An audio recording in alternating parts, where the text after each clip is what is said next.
Okay, ನಾವು ಈ ವಾರ ಒಂದು ಶೀರ್ಷಿಕೆ ಅಡಿಯಲ್ಲಿ ನಾವು ದೇವರ ವಾಕ್ಯವನ್ನು ಧ್ಯಾನಿಸ್ತಾ ಇದ್ದೀವಿ. That means believing in the impossibles, ಅಸಾಧ್ಯವಾದದ್ದನ್ನು ನಂಬುವುದು ಎಂಬುದಾಗಿ.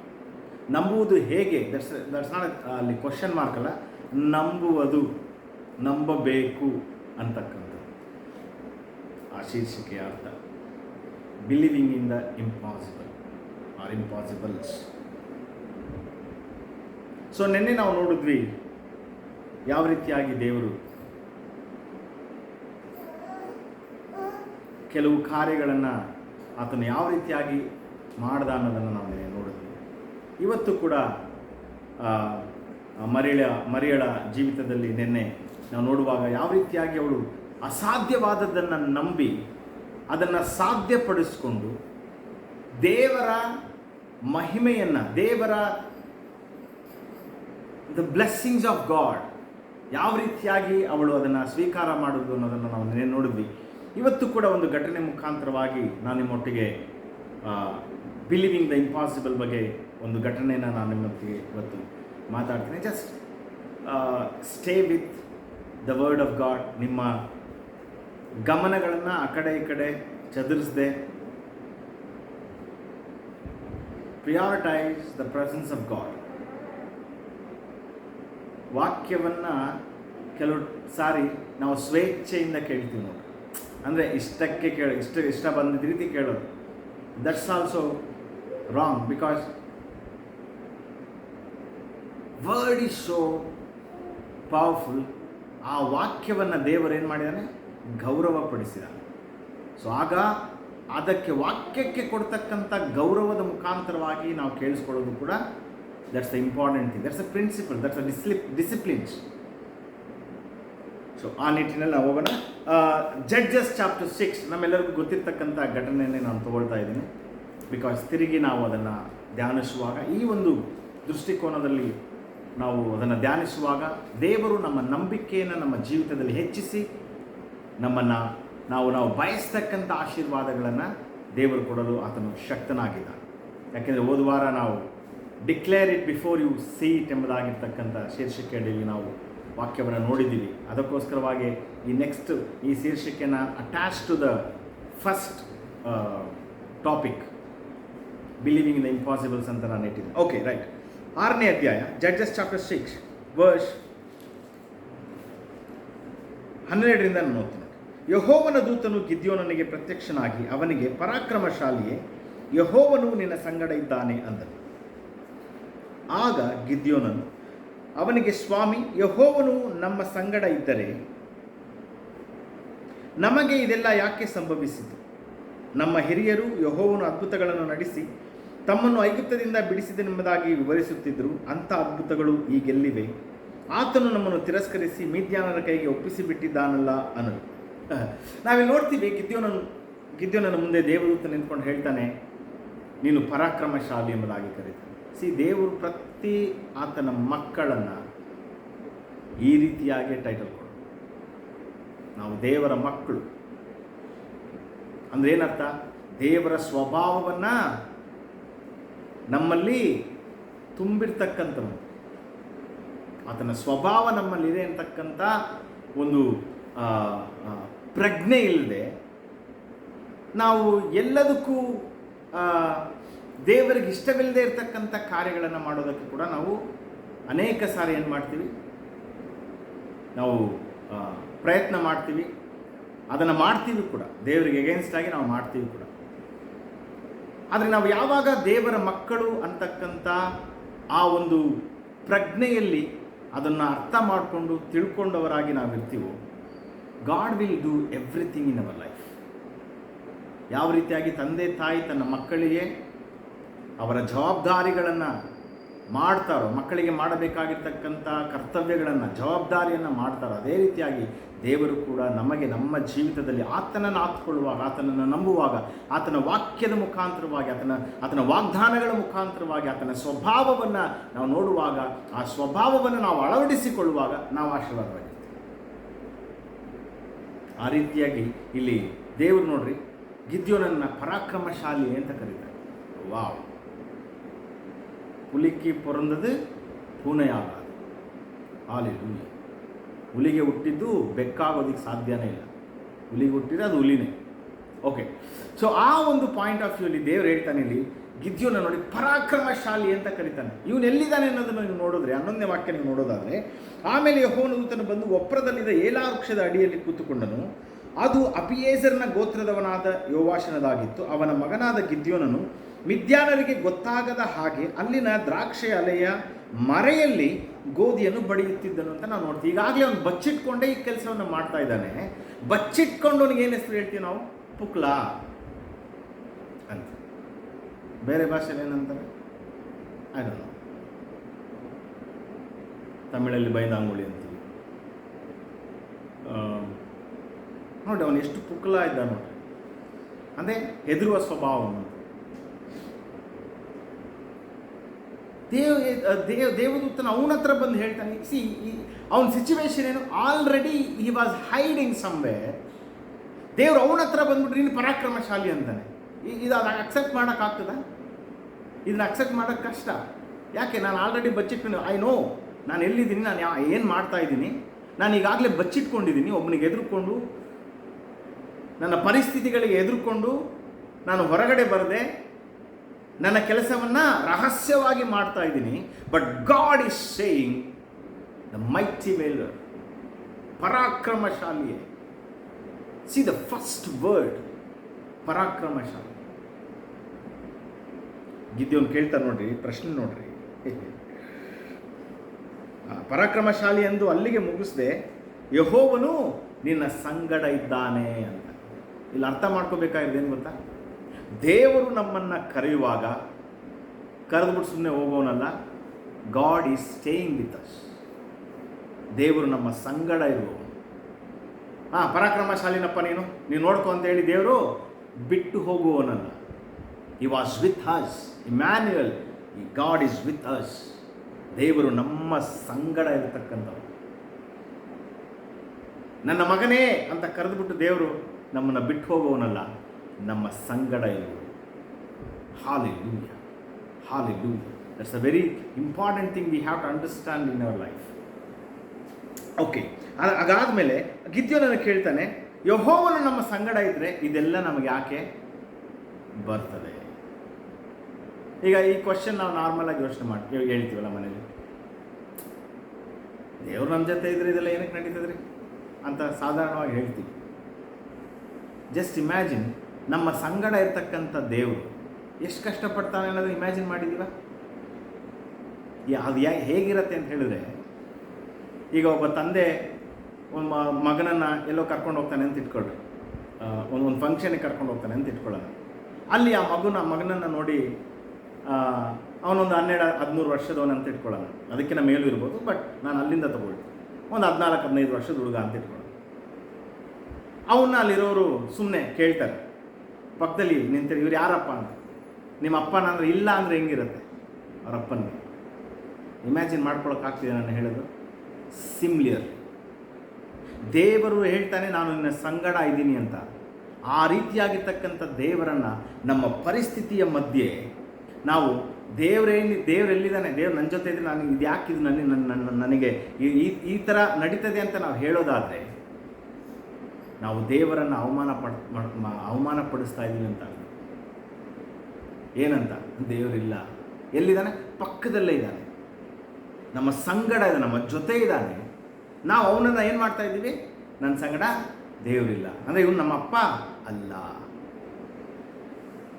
Just imagine the heart of God. ದೇವರ ಹೃದಯವನ್ನು ಅರ್ಥ ಮಾಡಿಕೊಡ್ರಿ. ಅವನಿಗೆ ಎಷ್ಟು ಕಷ್ಟ. he felt so bad ಅಲ್ಲ? ಸೀನಾಯಿ ಬೆಟ್ಟದಲ್ಲಿ ಕೂಡ ದೇವರು ಇಸ್ರಾಯೇಲರ ಸಂಗಡ ಮಾತನಾಡುವುದಕ್ಕೆ ಬರುವಾಗ ಇಸ್ರಾಯೇಲರೆಲ್ಲ ಓಡೋಗಿ ಮೋಶೆ ಹತ್ರ ಹೇಳ್ತಾರೆ, ದೇವರು ಮಾತಾಡೋದು ಬೇಡ, ನೀನು ನಮ್ಮ ಸಂಗಡ ಮಾತಾಡು. ಜಸ್ಟ್ ಇಮ್ಯಾಜಿನ್ ದೇವರ ಹೃದಯ ಎಷ್ಟು ಕಷ್ಟಪಟ್ಟಿರ್ಬೋದು. ದೇವರು ಬಂದದ್ದೇ ಏನಕ್ಕೋಸ್ಕರ? ಈಗ ಐಗುಪ್ತದಿಂದ ಬಿಡಿಸಿದಾನೆ, ನನ್ನ ಮಕ್ಕಳ ಹತ್ರ ನಾನು ಮಾತಾಡಬೇಕು ಆಸೆಯಿಂದ ಅವನು ಸೀನಾಯಿ ಬೆಟ್ಟದ ಮೇಲೆ ಇಳಿಯೋದನ್ನು ನಾವು ನೋಡ್ತೀವಿ. ಮಾತನಾಡುವುದಕ್ಕೋಸ್ಕರವಾಗಿ ಇಳಿದ ದೇವರು ತನ್ನ ಮಕ್ಕಳ ಹತ್ರ, ತನ್ನ ಪ್ರಜೆಗಳ ಹತ್ರ. ಆವಾಗ ಪ್ರಜೆಗಳ ಹತ್ರ.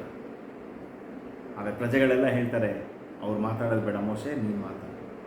Just imagine the heart of god. ದೇವರು ಎಷ್ಟು ಕಷ್ಟಪಟ್ಟಿರ್ಬೋದು ಅಂತ. ಸಿಮ್ಲಿಯರ್ ಇಲ್ಲಿ ಕೂಡ ದೇವರು ಹೇಳ್ತಾ ಇದ್ದಾನೆ ಗಿದ್ಯೋನಿಗೆ, ದೇವರಿನ ಸಂಗಡ, ದೇವರು ನಮ್ಮ ಜೊತೆ ಇದ್ದರೆ ಇದೆಲ್ಲ ಯಾಕೆ ನಡೀತದೆ ನಮಗೆ ಅಂತ ನಾವು ಕ್ವಶನ್ ಹೇಳ್ತಾ ಇರ್ತೀವಿ. ಅವನು ಹೇಳ್ತಾನೆ ನೋಡಿ, ಕೆಳಗಡೆ ಹೇಳೋದನ್ನು ನೋಡ್ರಿ. ನಮ್ಮ ಹಿರಿಯರು ಯೆಹೋವನ ಅದ್ಭುತಗಳನ್ನು ನಡೆಸಿ ತಮ್ಮನ್ನು ಐಗುಪ್ತದಿಂದ ಬಿಡಿಸಿದೆಂಬುದಾಗಿ ವಿವರಿಸ್ತಾ ಇದ್ರು.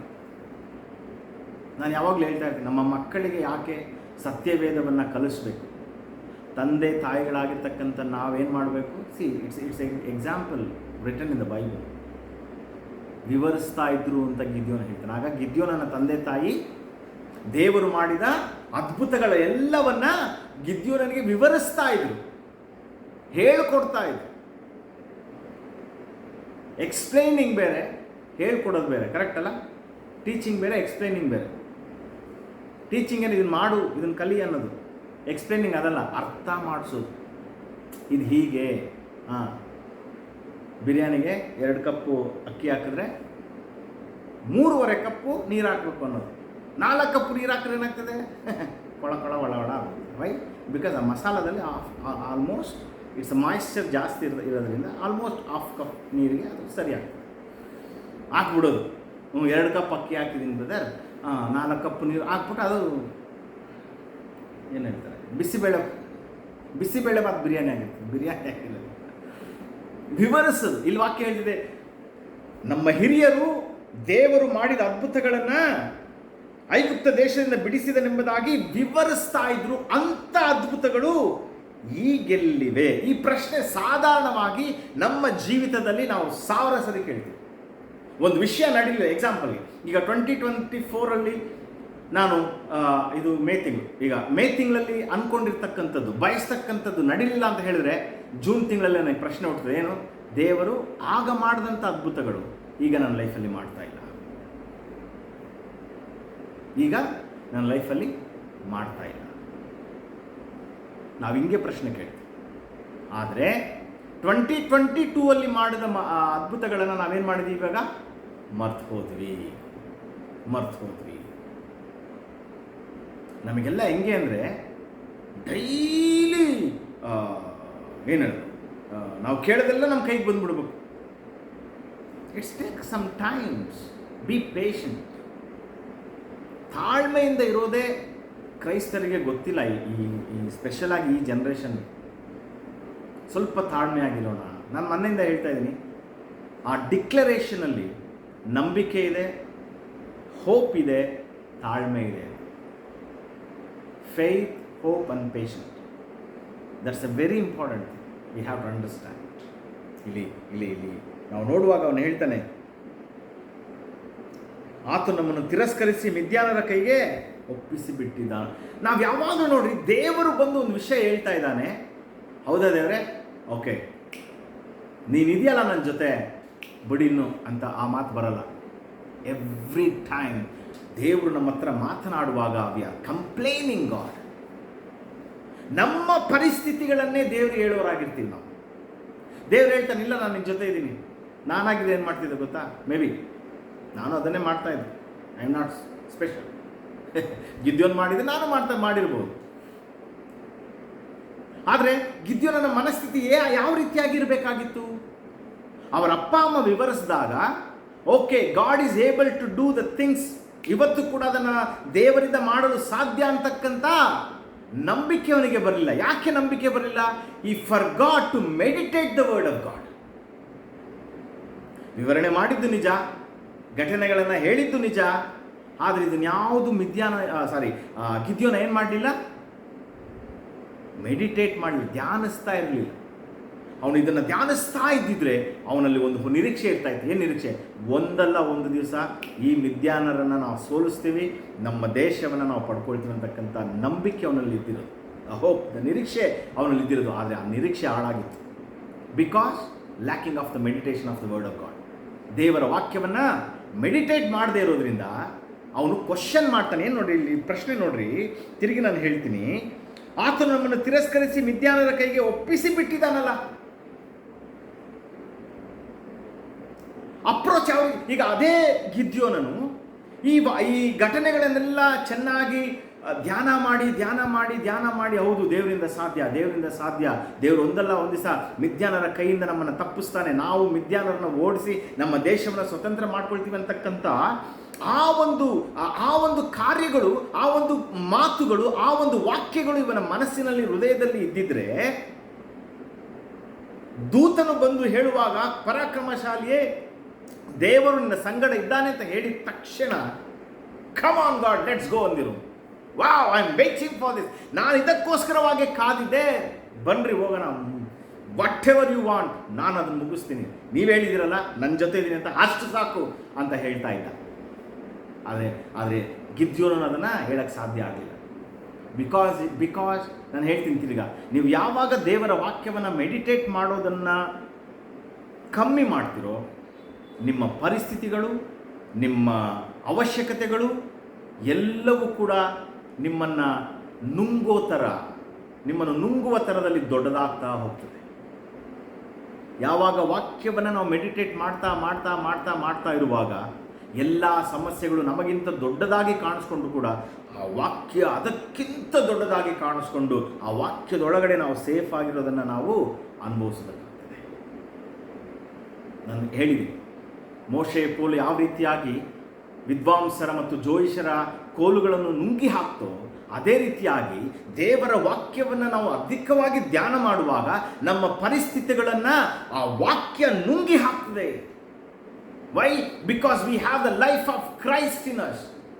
ದೇವರ ಜೀವ ನಮ್ಮಲ್ಲಿರೋದ್ರಿಂದ ದೇವರ ಜೀವ ಪರಿಸ್ಥಿತಿಗಳನ್ನು, ಅವಶ್ಯಕತೆಗಳನ್ನು, ಕಷ್ಟಗಳನ್ನು ನುಂಗಿ ಹಾಕ್ತಕ್ಕಂಥ ಶಕ್ತಿ ದೇವರ ವಾಕ್ಯಕ್ಕಿದೆ. ಅದಕ್ಕೆ ನಾನು ಯಾವಾಗಲೂ ಹೇಳ್ತೇನೆ, ದೇವರ ವಾಕ್ಯವನ್ನು ಧ್ಯಾನಿಸ್ರಿ. ಸುಮ್ಮನೆ ಇಲ್ಲ ಸಲ್ಲದ್ದನ್ನು ಯೋಚನೆ ಮಾಡಿಕೊಂಡು ಕೂತ್ಕೊಂಡು ಅದರಿಂದ 5 ಪೈಸನ, ಅದಕ್ಕೆ ನೋಡ್ರಿ ಯೇಸುಸ್ವಾಮಿ ಒಂದು ವಾಕ್ಯ ಹೇಳ್ತಾರೆ, ಚಿಂತೆ ಮಾಡಬೇಡ್ರಿ, ಚಿಂತೆ ಮಾಡಿ ಒಂದು ಮೊಳ ಉದ್ದ ಬೆಳೆಯೋಕ್ಕೂ ಆಗಲ್ಲ, ಕಮ್ಮಿ ಆಗೋಕ್ಕೂ ಆಗೋದಿಲ್ಲ, ಒಂದು ಕೂದಲನ್ನು ಕಪ್ಪಗೆ ಮಾಡೋಕ್ಕೂ ಆಗೋದಿಲ್ಲ, ಬೆಳ್ಳಗೆ ಮಾಡೋಕ್ಕೂ ಆಗೋದು. ಕೆಲವರು ಹೇಳ್ತಾರೆ ಡೈ ಹೊಡಿತೀವಲ್ಲ, ಆ ಥರ ಹೇಳಲಿಲ್ಲ ಸ್ವಾಮಿ. ಹಲ್ಲೆಲೂಯಾ. ಚಿಂತೆ ಯಾವಾಗ ಜಾಸ್ತಿ ಆಗ್ತದೆ ಗೊತ್ತಾ? ದೇವರ ವಾಕ್ಯ ನಿಮ್ಮ ಹೃದಯದಿಂದ ತಪ್ಪಿ ಹೋಗುವಾಗ. ನಾನು ಕಷ್ಟಗಳು ಯಾವಾಗ ಜಾಸ್ತಿ ಆಗ್ತದೆ ಅಂತ ಹೇಳ್ತಾ ಇಲ್ಲ, understand what I am saying. ಚಿಂತೆ ಯಾವಾಗ ಜಾಸ್ತಿ ಆಗ್ತದೆ ಅಂತ ಹೇಳಿದರೆ, ದೇವರ ವಾಕ್ಯವನ್ನು ನಾವು ಎಷ್ಟರ ಮಟ್ಟಿಗೆ ನಾವು ಕಮ್ಮಿಯಾಗಿ ತಗೊಳ್ತೀವೋ, ಒಳಗಡೆ ಇಂಟೇಕ್ ಮಾಡ್ತೀವೋ, ಚಿಂತೆ ಜಾಸ್ತಿ ಆಗ್ತಾ ಹೋಗ್ತದೆ. ಯಾಕೆ? ಚಿತೆಗೂ ಒಂದು 0 ಮಾತ್ರ ವ್ಯತ್ಯಾಸ. ಚಿಂತೆ ಅಂದರೆ ವ್ಯಸನ ಮಾಡೋದು, ಚಿತೆ ಅಂದರೆ ಬೆಂಕಿ. ಚಿತೆ ಆಗ್ತದೆ, ನಿಮ್ಮನ್ನು ಸುಡ್ತಾ ಹೋಗ್ತದೆ. ಯಾವಾಗ? ದೇವರ ವಾಕ್ಯದ ಮೆಡಿಟೇಷನ್, ಧ್ಯಾನ ಕಮ್ಮಿ ಆಗುವಾಗ. ದೇವರು ಗಿದ್ಯೋನನ್ನು ಕರೆಯೋದನ್ನು ನಾವು ನೋಡ್ತೀವಿ. ಪರಾಕ್ರಮಶಾಲಿ. ವೈ?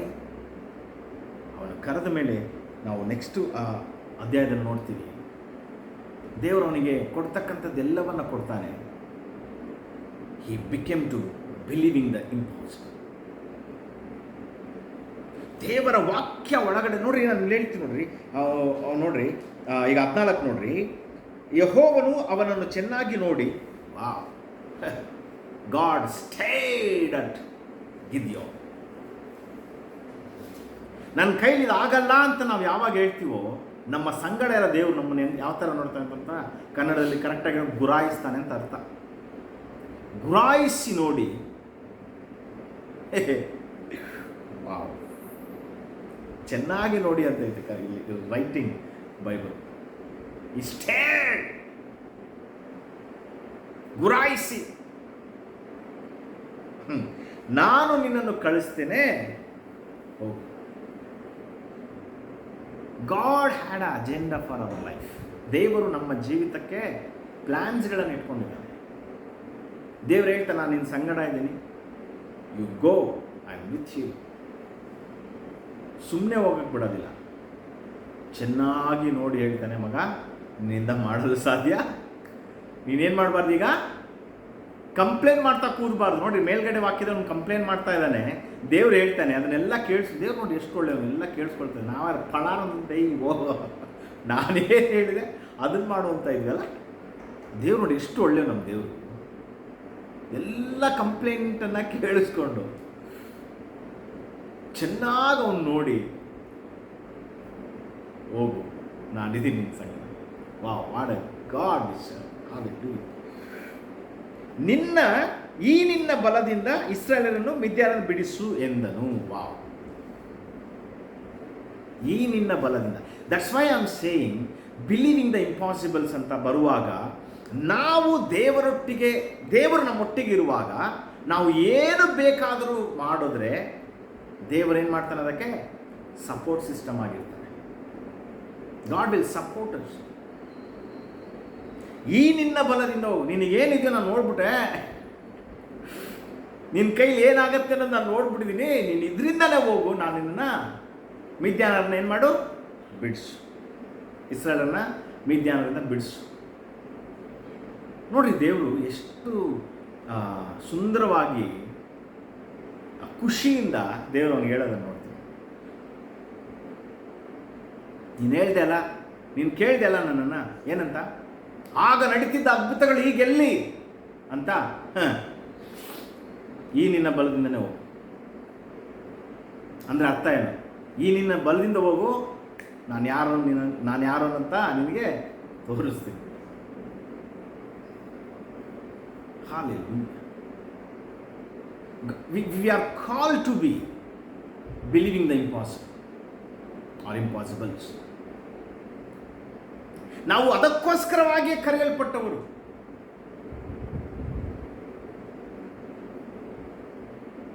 ನಾವು ದೇವರು ನಮ್ಮನ್ನು ಕರೆಯುವಾಗಲೇ ಇವನಿಂದ ಅಸಾಧ್ಯವಾದದ್ದನ್ನು ನಾನು ಮಾಡಬೇಕು ಅಂತಕ್ಕಂಥ ಉದ್ದೇಶದಿಂದಲೇ ದೇವರು ನಮ್ಮನ್ನು ಕರೆದ. ಹಾಲೆಲೂಯಾ. ದೇವರು ಒಳ್ಳೆಯವು, ನಮಗೆ ಯಾವಾಗಲೂ ಒಳ್ಳೆಯದನ್ನೇ ಬಯಸ್ತಾನೆ. ಕೆಲವು ವಿಷಯಗಳಲ್ಲಿ, ಕೆಲ ಅವಶ್ಯಕತೆಗಳ ಮಧ್ಯೆ ದೇವರಿಂದ ಹುಟ್ಟಿದವರಾದ ನಾವು ದೇವರ ವಾಕ್ಯವನ್ನು ಯಾವ ರೀತಿಯಾಗಿ ಉಪಯೋಗಿಸಬೇಕು ಅಂತಕ್ಕಂಥ ಅಪ್ರೋಚ್, ಯಾವ ರೀತಿಯಾಗಿ ಪರಿಸ್ಥಿತಿಯನ್ನು ಅಪ್ರೋಚ್ ಮಾಡೋಕ್ಕೆ ಗೊತ್ತಾಗದೆ ಸಿಗಾಕೊಂಡಿರ್ತೀವಿ ಅಷ್ಟೆ. ಇವನು ಹುಟ್ಟಿನಿಂದನೇ ಪರಾಕ್ರಮಶಾಲಿನ? Almost yes. ಬೈ ದೇವರು ಸುಮ್ಮನೆ ಕರೀಲಿಲ್ಲ, ಡಮ್ಮಿ ಪೀಸ್ನ ಹುಡ್ಕೊಂಡೋಗಿ ದೇವರು ಕರೀಲಿಲ್ಲ. ಗಿದ್ಯೋನ ನಂತರ 1000 ಜನ ಇದ್ದಿರ್ಬೋದು ಅಲ್ಲಿ. ಅದಕ್ಕೆ ವಾಕ್ಯ ಹೇಳ್ತಿದ್ದೆ, ದೇವರು ಅವನನ್ನು ಚೆನ್ನಾಗಿ ನೋಡಿ, ನಿನ್ನೊಳಗಡೆ ಇದೆ, ಆ ಪೊಟೆನ್ಷಿಯಲ್ ಏನಿದೆ ನಿನ್ನೊಳಗಡೆ ಇದೆ, you can do it, you are able to do it. ಹೊಡ್ತಾ ಇಲ್ಲಿ ಬೀಳ್ತೈತೆ, ಎದ್ದು ಹೋಗೋದಕ್ಕೆ ಕಷ್ಟ. ಸಿಂಪಲ್. ಏನಾಯಿತು? ದೇವರನ್ನ ಕಂಪ್ಲೇಂಟ್ ಮಾಡ್ತಾ ಕೂತ್ಕೊಂಡಿರೋದೇ ಕೆಲಸ ಆಗುತ್ತೆ. ದೇವರೇ ನನಗೆ ಅದು ನೀನು ಕೊಟ್ಟಿಲ್ಲ, ನನಗಿದು ನೀನು ಅದು ಮಾಡಿಲ್ಲ, ಇದು ಮಾಡಿಲ್ಲ ಅಂತ ದೇವರನ್ನ ಕಂಪ್ಲೇಂಟ್ ಮಾಡೋದೇ ಆಗುತ್ತೆ.